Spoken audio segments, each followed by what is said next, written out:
My son organized a New Year's Eve family party with 28 people, and I was treated like an outsider. No one greeted me. No one looked at me. While everyone else was celebrating the countdown to the new year, my daughter-in-law stood up, took down every photo with my face from the wall, tore apart my wedding photo with my late wife, threw everything into a trash can placed right next to my chair, called me a leech. I recorded every minute of it. This is not the end. This is just the beginning.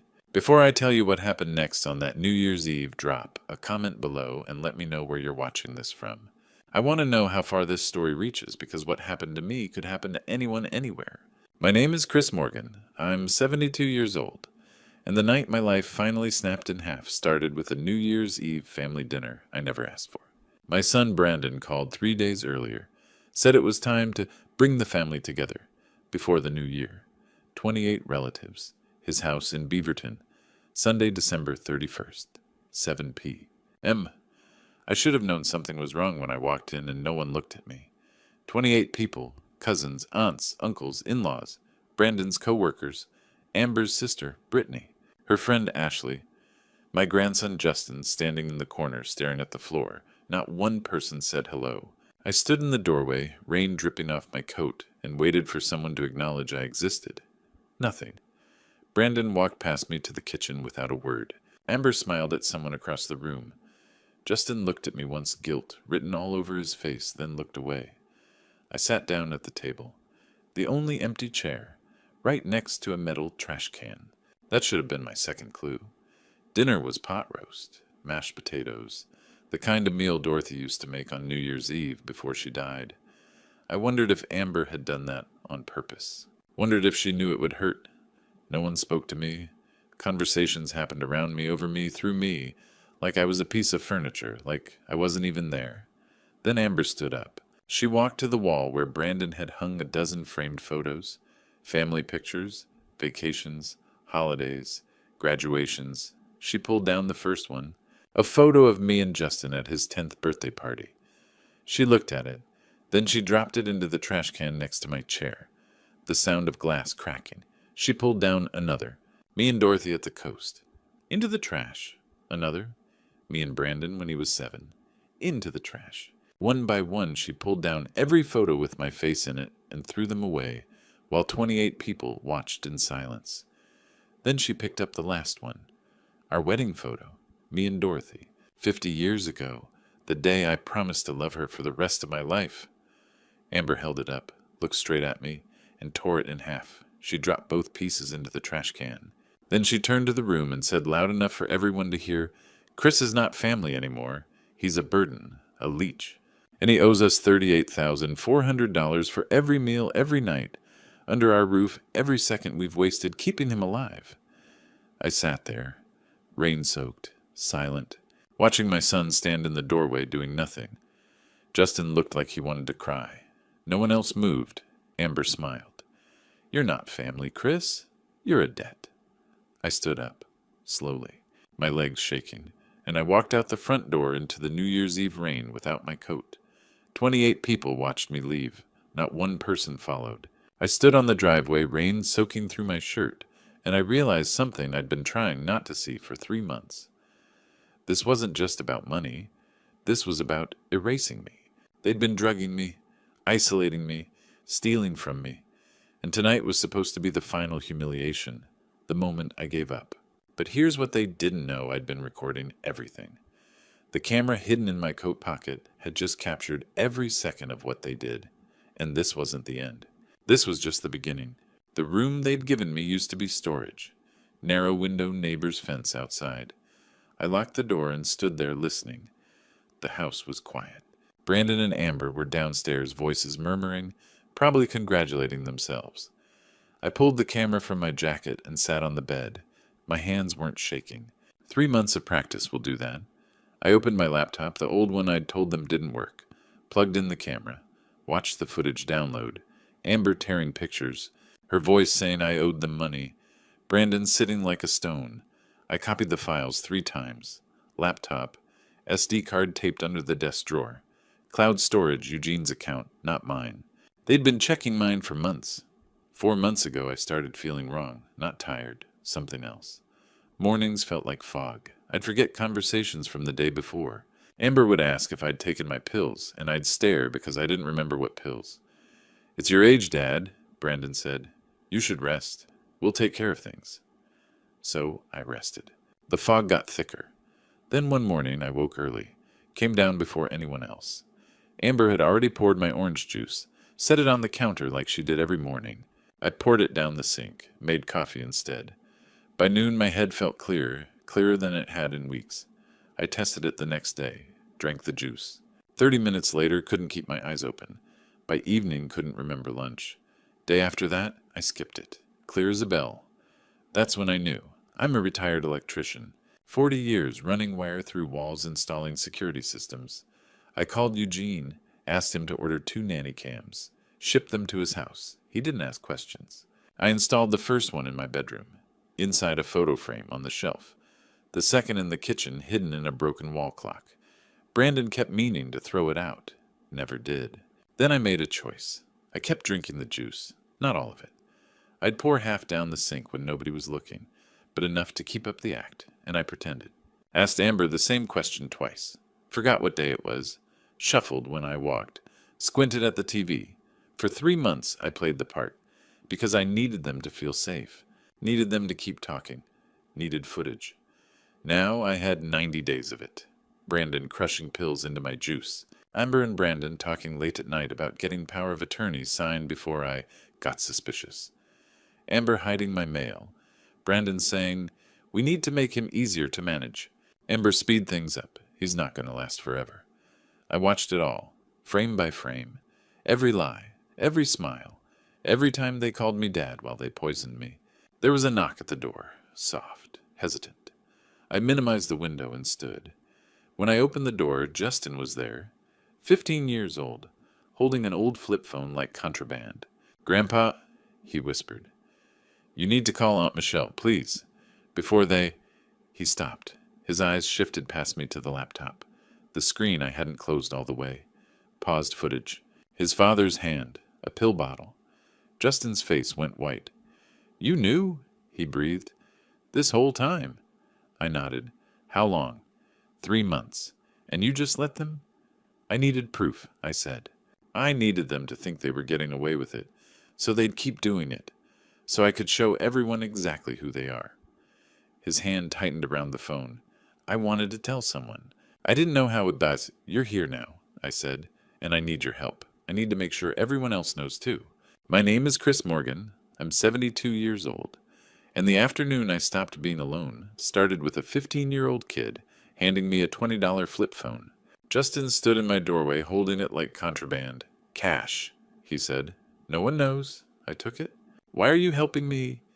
He looked at the pause footage on my laptop, Amber tearing the wedding photo. "Because they're wrong, and because you're my grandpa." I showed him one clip. Brandon crushing pills into orange juice. I didn't show him the rest. He was 15. His face went pale, but his jaw tightened. "I have recordings too," he said, "on my phone. 6 months. I didn't know what to do with them." He paused. "But now I do." I didn't ask why. Kids see what adults think they hide. "Go downstairs in 10 minutes, I said. "Ask your mom for help with your science project. Make it loud. I'm walking out the front door." He nodded. "Justin," I said, "thank you." He left. I made it to Laurelhurst Park in 12 minutes. 10 blocks west. My legs hurt, but the air was cold and clean, and I could finally breathe. I sat on a bench and dialed Michelle. She answered on the second ring. "Dad!" Her voice cracked. I hadn't spoken to her in 2 months. Brandon had blocked her number, told her I was confused. "Michelle, I need you to listen." I told her everything. The dinner, the photos, the drugging, the cameras. Long silence. "I'm booking a flight right now," she finally said. "Don't tell Brandon. I'll be there tonight. There's someone I want you to meet first." Eugene Martinez lived 1 mile east. We'd worked together for 30 years. He was the one who'd helped me buy the nanny cam, set up the cloud account, so Brandon couldn't trace it. When I knocked, he opened the door, saw my face, and pulled me inside. I told him. He listened. Then he picked up his phone and called Philip Hartman, an elder law attorney, former FBI. 9 a.m. tomorrow, Eugene said. "Downtown? One more favor. Michelle lands at 8 tonight. PDX. Already on it. Michelle arrived just after 9. She walked through Eugene's door, saw me at the kitchen table, and burst into tears. She wrapped her arms around me. I'm here. We're going to fix this. I held her for a long time. My daughter, the one who'd never stopped trying. Before we see the attorney, I said, I need to find something, your mother's journal. She tried to warn me about Amber 3 years ago. I didn't listen, but I think she wrote it down. Michelle pulled back. Where? Storage boxes. Brandon's garage. Eugene looked at me. You want to go back? Tonight? Midnight. We pulled up just after midnight. Lights, dark. Michelle stayed in the car engine running. I slipped around back through the gate I'd installed 40 years ago. The lock was one I'd put in myself. I still had the key. Inside, silent. I moved past the trash can where Amber had thrown my photos and into the garage. Storage boxes stacked in the corner. I found the one labeled Dorothy Personal. Inside photo albums, letters, a wooden box, and at the bottom a journal with my wife's handwriting. For Chris, in case I'm wrong, in case I'm right. I tucked it under my coat and slipped out. We were back at Eugene's by 12:30. The journal sat on the table. Do you want to read it now? Michelle asked. I shook my head. Tomorrow, with the attorney. I want him to see everything. But as I sat there in Eugene's kitchen, surrounded by people who actually cared whether I lived or died, I realized something. For the first time in 3 months, I wasn't pretending. And for the first time in 90 days, I wasn't alone. The journal was spiral-bound, cloth-covered, small enough to fit in my coat pocket. Dorothy's handwriting inside, careful, deliberate, the way she used to write grocery lists and birthday cards. 1 in the morning, Eugene's kitchen. Michelle sat across from me. Eugene made coffee. Neither of us would drink. I opened to the page marked with a slip of paper. Chris, if I'm gone, please read this. December 15th, 6 months before Dorothy died. I'm worried about Amber. She keeps asking about life insurance. How much do we have? Who's the beneficiary? Yesterday I caught her going through your desk. She said she was looking for stamps. I tried to tell you last week. You said I was imagining things. Maybe I am. The heart medication makes me tired. I second-guess everything now. But Chris, something feels wrong. I wish I had proof. I wish I was sure enough to fight for you. If Amber or Brandon ever make you feel confused, controlled, trust that feeling. I pray I'm wrong. But if I'm right, please be careful. I love you. My hands were shaking. She tried to warn me. I said. I didn't listen. Michelle was crying. Mom knew. I set the journal down and picked up the envelope that had been tucked inside the box. White, business-sized, unopened. I tore it open. Inside, a life insurance policy. Insured Christopher Morgan. Death benefit $250,000. Beneficiary, Amber Palmer, Morgan. Issue date, 14 months ago. Signature mine. Except I'd never signed it. The signature looked close, same slant, same loops, but the pressure was wrong. Too light, too careful. I never signed this, I said. I didn't even know it existed. Eugene leaned over my shoulder and read the premium payment section. Automatic withdrawal, he said quietly. From your Social Security account. $187 a month. For 14 months. Michelle's face went white. They used your money to buy insurance on your life. So when you die, she gets $250,000. Eugene sat down heavily. The drugging, the confusion, the isolation. He looked at me. They weren't just trying to control you. They were setting the stage. For what? Michelle asked. Incompetence hearing. Guardianship. Get him declared mentally unfit. Move him into a facility where no one's watching. Eugene paused. Or worse. I thought about the pills crushed into orange juice. The way Brandon had started talking about nursing homes. The way Amber had smiled when she said I was a burden.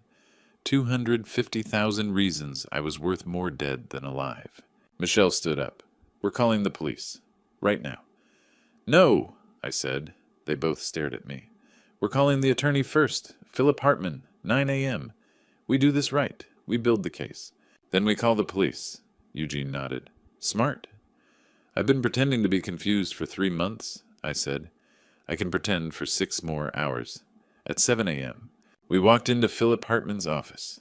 Downtown Portland, 4th floor, rain-streaked windows. Hartman was 60 gray-haired with kind of calm that comes from 30 years investigating financial criminals for the FBI. I set 3 things on his desk: the SD cards, 90 days of footage, Dorothy's journal, the life insurance policy I'd never signed. Hartman spent 20 minutes reviewing everything. He watched clips of Brandon crushing pills. He read Dorothy's warnings. He examined the forged signature under a magnifying glass. Then he looked at me.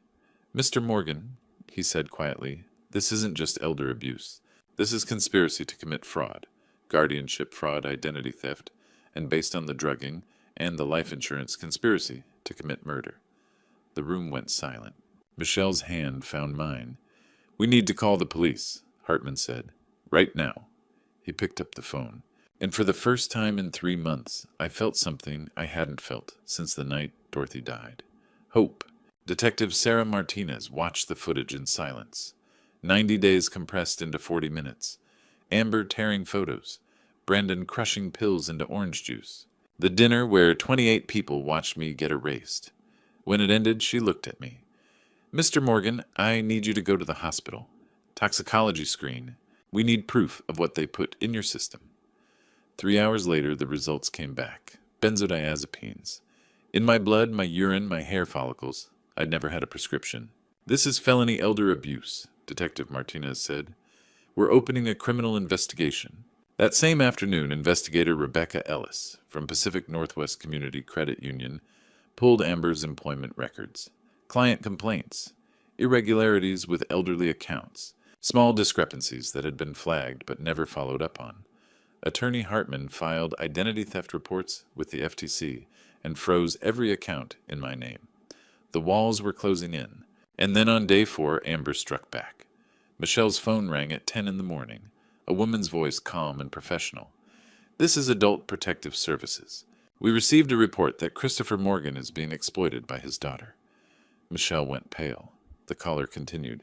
"The report states that Mr. Morgan has dementia, that his daughter removed him from his son's care without consent, and that she's attempting to control his finances." "Who filed the report?" Michelle asked. "Amber Morgan. His daughter-in-law?"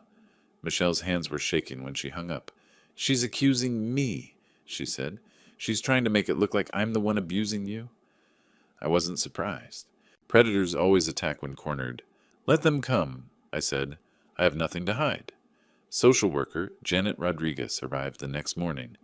Mid-40s, calm, thorough. She asked Michelle to step outside while she interviewed me alone. Standard protocol. I showed her everything. The footage, the toxicology report, Dorothy's journal, the forged life insurance policy. She watched Brandon crush the pills with her own eyes. Then she gave me a cognitive test. Mini mental state exam. 30 questions. I scored 30 out of 30. She closed her notebook. "Mr. Morgan, your daughter-in-law's report shows classic Darvo tactics. Deny attack, reverse victim and offender. The abuser accuses the victim of the very abuse they're committing." She stood. "I'm closing the investigation into Michelle, and I'm opening an investigation into Amber and Brandon." That afternoon, Rebecca Ellis called with worse news. "I found 2 more victims," she said. Mrs. Margaret Sullivan and Mr. Harold Peterson, both from the senior center. Same pattern. Unexplained loans, confusion, Amber, helping with their finances. She paused. 3 elderly victims, approximately $340,000 stolen. "Mr.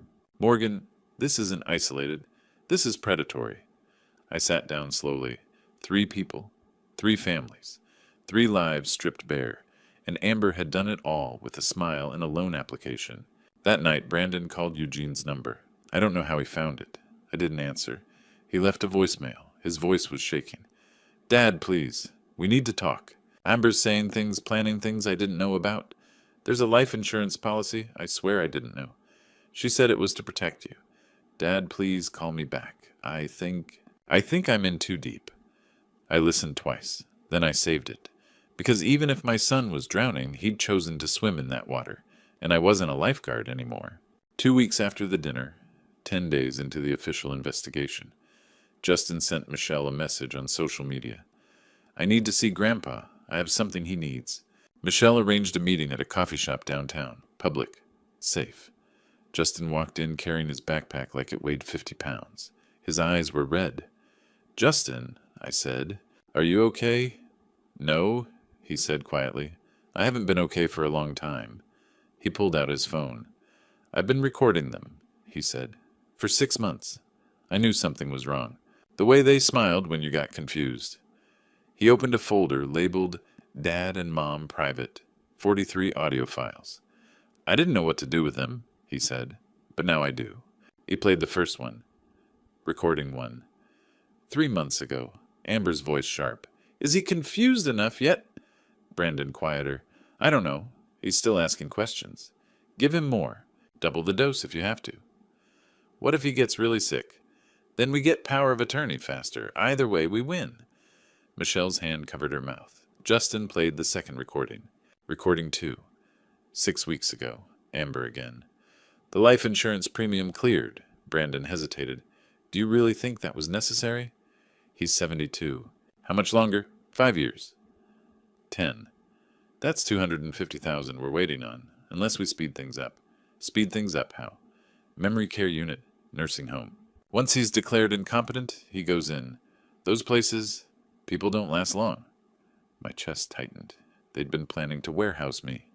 Justin was crying. I should have said something sooner. I was scared. I reached across the table and took his hand. "You're saying something now," I said. "That's what matters." He played the third recording. Recording 3. Recent, after the APS investigation, Amber and Brandon screaming, "You're pathetic. This was your idea. You're the one who said we should help him financially. You suggested the drugs because you said we needed the money. We both benefited. That car's in your name. If we go down, I'm saying it was your plan. I'll say you drugged him. Who will they believe, a bank employee or a failed real estate agent?" Attorney Hartman listened to all 3 recordings. "This proves conspiracy, intent, that both of them knew exactly what they were doing. This is admissible in court." I looked at my grandson.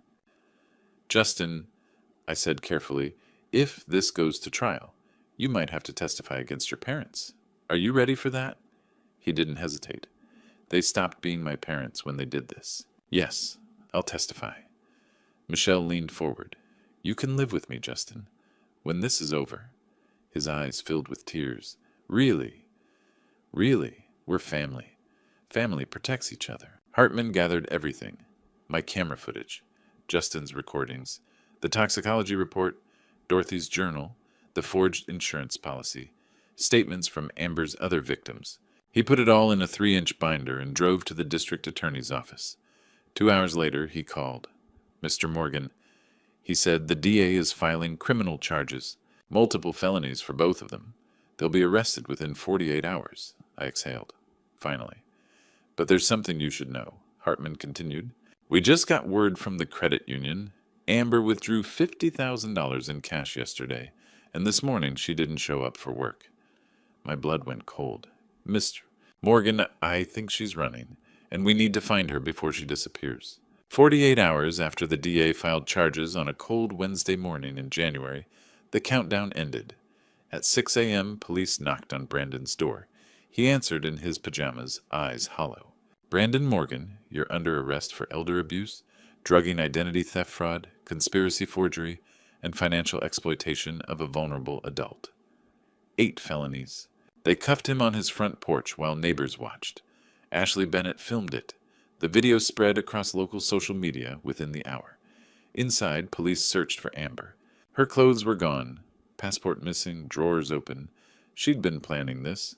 Detective Martinez made calls. Bank records showed the $50,000 withdrawal. Airline records showed a ticket under her maiden name, Amber Palmer. Destination, Mexico City. Flight 11:30 a.m. Current time 8 a.m. Race to the airport. At 9 a.m. Eugene was at the senior center near Portland International for his weekly chess game. He walked past the terminal gates, and there she was, Amber wearing sunglasses and a black jacket standing near TSA. Nervous. Eugene called Attorney Hartman. "She's here." PDX, Concourse C. Hartman called police. By 10:30, police and airport security coordinated. Amber stood at Gate C7. Boarding had just been called. 2 officers approached. Amber Palmer. Morgan, she froze, then ran. Airport security blocked the jetway. She was cornered. "Ma'am, we have a warrant for your arrest." "I don't know what you're talking about." She tried to push past. They restrained her, cuffed her. Every passenger watched. Some filmed. Amber screamed. "This is a mistake. My father-in-law has dementia." The officer was calm. "You have the right to remain silent. I suggest you use it." They searched her carry-on. $50,000 in cash vacuum sealed. A fake passport. Amy Palmer. Additional charges flight to avoid prosecution, falsified documents. Local news ran the story that night. Bank employee arrested fleeing country after drugging elderly father-in-law. I watched at Eugene's house. Michelle sat beside me. "Dad, how do you feel?" "Tired, and sad, and free." 1 week later, attorneys negotiated plea deals. Brandon testified against Amber for a reduced sentence. Amber accepted a harsher deal to avoid trial. 6 weeks later, we stood in court for sentencing. Brandon first. 3 years in prison, 5 years probation, full restitution, permanent revocation of real estate license, permanent restraining order. The judge looked at him. "You drugged your own father. You will carry that for the rest of your life." Brandon stared at the floor. Then Amber. 8 years in prison, 7 years probation, $180,000 in restitution, permanent ban from the financial industry, $75,000 fine. The judge leaned forward. "Ms. Morgan, you preyed on a vulnerable elderly man. You drugged him, tried to erase him, then tried to flee. You will serve every day of this sentence." They led Amber out in handcuffs. She turned and looked at me one last time. Not regret. Pure rage. I looked straight into her eyes until she was gone. Then I walked out into the Portland rain with Michelle and Eugene. I'd spent 3 months pretending to be confused to gather evidence. But I'd spent 3 years actually confused about why my son became a stranger, why my daughter-in-law looked at me like a bank account, why I felt so alone after Dorothy died. Now finally, I wasn't confused anymore. I knew exactly who I was, and I knew exactly who they'd always been. 3 months after sentencing, as the spring flowers began to bloom in Portland, I was rebuilding. The restitution came through, $180,000. After legal fees, $155,000. Combined with my remaining savings and sale proceeds, my total assets were around $337,000.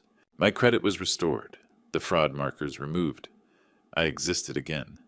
Michelle filed for custody of Justin. He was 15, almost 16, old enough to choose. Brandon was in prison. Amber's parental rights were challenged. The judge granted Michelle full custody. Justin moved to Portland just in time for the new school semester. New school, weekly therapy, and every Sunday dinner at Michelle's. At the first dinner, Justin tried to apologize again. I stopped him. "You did the right thing when it mattered most. That's all that counts." We ate lasagna, Dorothy's recipe from the journal. I moved into Rose Garden Senior Living in Hillsborough. Not a nursing home. Independent living. My own apartment. 1 bedroom. Small kitchen bathroom. 15 minutes from Michelle. Eugene helped me move in. "You could live with Michelle," he said. "I need independence," I said. That's what they tried to take. I'm taking it back. That first night alone, I looked at Dorothy's photo I'd rescued from the trash. "I did it," I whispered. "I fought. I won." I went back to the Multnomah County Senior Center. My friends welcomed me. I told them what happened. Not all of it. Enough. 5 people pulled me aside. I think my family might be doing something similar. I gave them Attorney Hartman's number. 2 weeks later, social worker Janet Rodriguez invited me to speak at a training session. 30 seniors attended. I taught warning signs, how to check credit reports, how to ask for help. A woman raised her hand. "How do I check my credit report?" I walked her through it, step by step. 5 more people approached me afterward. I gave them my phone number. Sunday dinners became tradition. At Michelle's, Chris Michelle, Justin Eugene, and rotating guests. At the first official dinner, Eugene raised his glass. "To Chris, who taught us what real strength looks like." Justin raised his. "To Grandpa, who never gave up." Michelle smiled. "To family? Not the family we're born into.